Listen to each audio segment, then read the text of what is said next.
You know, whenever someone starts a conversation about bad Sonic games, almost always, and I mean always, is Sonic Labyrinth brought up. It is considered by many to be the worst Sonic game ever made in ever. It's that bad. Or not. See, I reviewed this game a very long time ago, and I gave it a bad rap, and that's not entirely unjustified, but I think to call it the worst Sonic game ever is a little bit of a stretch. There are far worse games in the Sonic line, I assure you, many of them with blatant design flaws or frequent glitches. Sonic Labyrinth doesn't really have any of that, but it does have a case of, well, just having a really bad idea and worse execution. I guess the thought was to have a more slow-paced Sonic game, but I don't think I need to have to explain to anyone involved why the idea of making a slow-paced Sonic game just isn't good.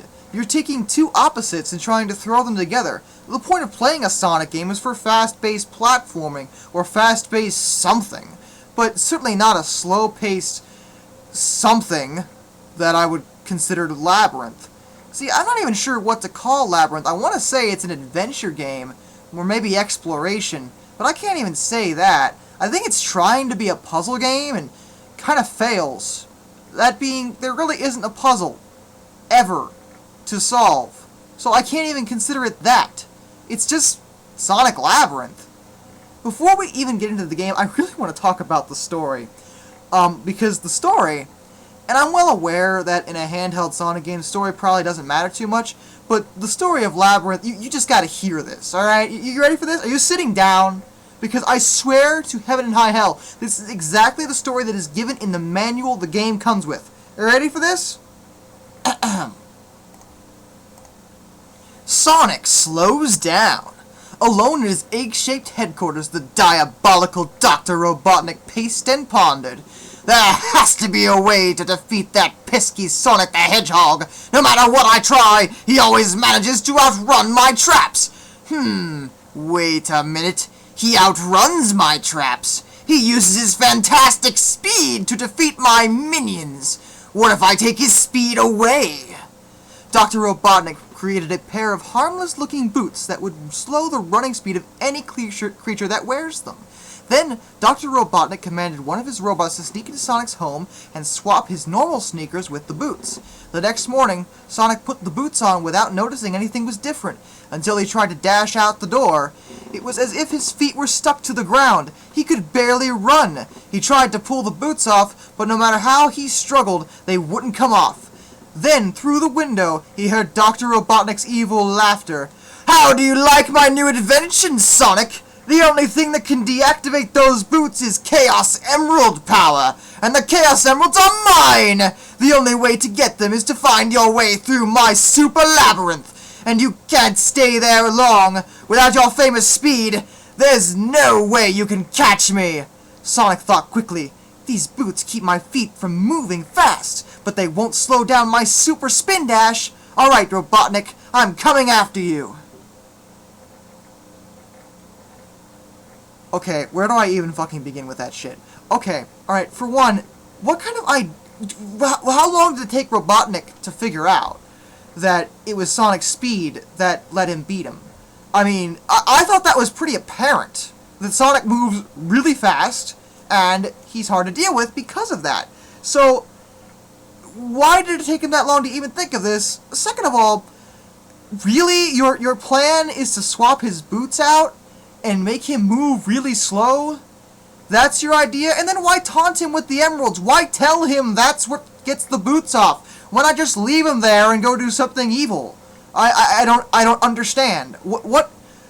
I think Robotnik's plan stopped when Shoes and Chaos Emeralds were done. As soon as he was like, yes, okay, I have these boots finished, and the Chaos Emeralds are mine. He never moved past that plan. That's it. Now he's hiding in this labyrinth that Sonic has to move through. Okay. So, I guess I shouldn't complain too much about the story, in fairness, on the basis that this is clearly a story they concocted to try to give some semblance of excuse for why the hell Sonic is so damn fucking slow in this game. Because that's what they wanted to do. Make a slow-paced Sonic game. But they couldn't make a slow-paced Sonic game without some kind of explanation for why he was slow. Well, they gave one, and it might be the stupidest explanation I've ever heard in my life. I mean, why... If Robotnik sent a robot into Sonic's house, why not have the robot just murder the crap out of Sonic? I think that would have been a bit more productive. But, whatever. I guess Sonic dies horribly in his sleep. Probably wouldn't have sold quite as well as this game. So, you know what, I'm going to let it go. Let's get to the meat of this, the game itself. Now, when you start up Sonic Labyrinth and get to the first level, you'll immediately notice that, honestly, especially for a handheld Game Gear title, the game looks really good. Game Gear was always better in terms of graphics when compared to, say, Game Boy, but lacked decent games. Here, the graphics definitely show what the Game Gear was capable of. You can see there's a lot of color, character sprites move quite fluidly, and everything just looks pretty good. I can't complain about the graphics at all, quite frankly. The sound is tolerable, but there's no real memorable tracks here, but there's nothing really annoying, so I can't really complain about that either.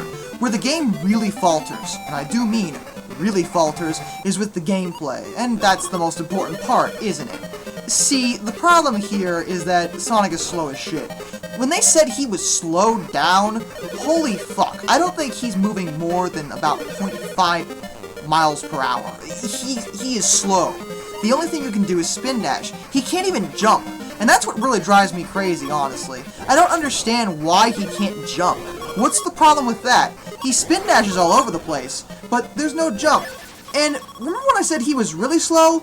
Apparently, the boots he is wearing also ruin his ability to walk properly, because Sonic can't even move up hills without spin dashing. Are you seeing this? I'm trying to walk up this hill. You can't do it. You have got to spin dash up it. I think the most laughable thing is there's actually a speed boot power-up in this game, which, besides the fact that's the stupidest power-up because you'll never have a reason to really need it, but even with them, you still can't get up the hills. So, again, what's the point of it? You have to spin dash basically everywhere, and that gets really old really fast. It's very difficult to control him until you finally realize that if you hit the one of the two buttons a second time, because both of them spin dash, by the way, you'll actually break, which does make the game a lot easier to play, in fairness, but it's still a broken piece of crap. The idea of each level, and you're gonna love this, is that you have to find 3 keys. Always 3 keys. Find the goal gate, and then move on to the next level. That is literally all you do every single time. Remember when I said that this is almost kind of a puzzle game, but not really? Well, that's what I mean. There's no puzzles here. This isn't a puzzle. This is find the keys. So it's just looking around and hoping to God you find the keys. There's no puzzle to solve. It's just looking.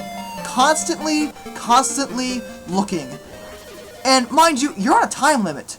There is a timer in the game, which is also a little stupid, so you have to find the keys quickly. In fairness, every time you kill an enemy and get a key, the timer will go up a bit, so it's not really that hard to win, but the entire premise is just so unbelievably stupid that you'll never really want to play it at all. I think that's where the game's real problem is. Not only is the gameplay somewhat broken and dumb, but it's boring. Really boring. You'll never want to sit and play this longer than I'd say the first stage, and mind you, I got to the 3rd one, and each stage consists of, 3 acts. Well, I should say, each zone consists of 3 acts, because, these are a Sonic game. Oh, and there are boss fights in the game, but I'll get to those in a second. You have a variety of enemies to kill, and again, every time you have to kill an enemy, you spin dash into it. It's fucking stupid. The keys are hidden somewhat creatively, and I really stress somewhat. Some levels have different tricks, like, for example, the first act of the 2nd zone, you have to use these rotating cannons to find which platforms the keys are on, and memorizing the patterns and order that you have to take the cannons in. It's not really that hard, but at least I can see that they were at least trying to make something a little bit creative here. The problem is it doesn't really help much. The game is still boring as shit. You don't want to constantly find the keys, and the problem is you're doing that every single fucking act. There's never a difference in what your objective is. And, yeah, I guess you could say, well, in the old Sonic games, you know, you always had to get to the end of the stage. Well, yeah, but how would you feel if in every single one of those stages, not only did you have to get to the end of the stage, but you had to search around like a moron finding 3 fucking keys in order to beat the stage? It's fucking stupid. And I mentioned the boss fights. Oh my goodness, the boss fights. Let's talk about these. Now, up until the bosses, you're gonna notice that the game is almost insultingly easy, and I think that fits the game more than anything. That description is just perfect, because the game's not hard. It's just not. It is not difficult at all. If you die, well, first of all, you're not gonna be able to die. Unless you fall off a cliff, because that's the only way to die in this fucking game, or the timer runs out. Because you don't actually take damage when you get hit. The timer goes down every time you get hit. Which, I'm gonna be up front here, is really fucking dumb. But besides that, the game's just too easy. All you do is find the keys. I mean, no enemies is gonna give you much trouble. And again, the enemies can't kill you, they can only reduce the timer. And the keys give you enough of a timer, and so does killing the enemy, that if you do run out of time, it's because you got lost, or you're in one of the more later convoluted stages, and that does happen. But that doesn't mean the game gets any harder. And that is only compelled once you figure out that the bosses are almost a joke. Now, with the first boss, I actually thought he was pretty hard, because you can only basically take 1 hit before you die. Until I realized, number 1, every time before you get to a boss, you hurtle down this slope, and I don't understand the point of this at all, because it basically gives you a ton of rings, and there's enough rings here to give you at least 1 extra life. And as long as you memorize, and you will, because you might die on the boss at least once, you're gonna get 1 life every single time, so there's no way you're gonna game over as long as you keep doing that. So the bosses wouldn't pose much of a threat, even if they were difficult, but once you realize that all you have to do is bounce back and forth with a full charge spin dash to outright murder them, there's no real reason to... You just feel pointless. Like, what's the point if they're gonna be that easy? Because, again, I thought this guy was actually pretty tough at first, because you're not invincible when you're walking around.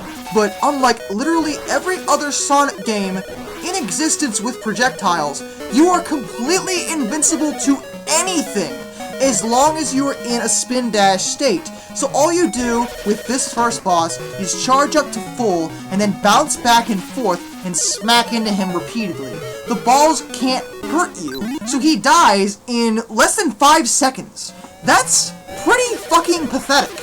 And it's only compelled when you get to the second boss and literally do the same thing. And this kind of disappointed me because the second boss looked like it could have been a little bit creative. But no, all you do is wait for him to open his frickin' shell and do the same thing again. What is the point, I ask of you? So in conclusion, Sonic Labyrinth is a bad idea. It was a bad idea, and it's not fun. That's really its problem. You know, the mechanics themselves, I mean, the controls, specifically, they work, but they take some getting used to, and I guess they're not broken, and I've definitely played worse Sonic games in my time in terms of being broken. But good God, is this the most unentertaining game you could ever play in your life? It's repetitive, it's boring, it's stupid, and you're not going to feel gratified by beating it, because all you're going to do is waste at least, I'd say, an hour or so of your time beating this easy as hell game. And then, what does it get you? You can walk around and say, I beat Sonic Labyrinth. Oh good, yeah, real impressive. You're going to pick up plenty of babes that way. Women just love guys who can beat Sonic Labyrinth, like they've heard of it. Good God, what a waste of time. So basically, don't play this fucking game. This is Darkness, and I bid you all a fond farewell.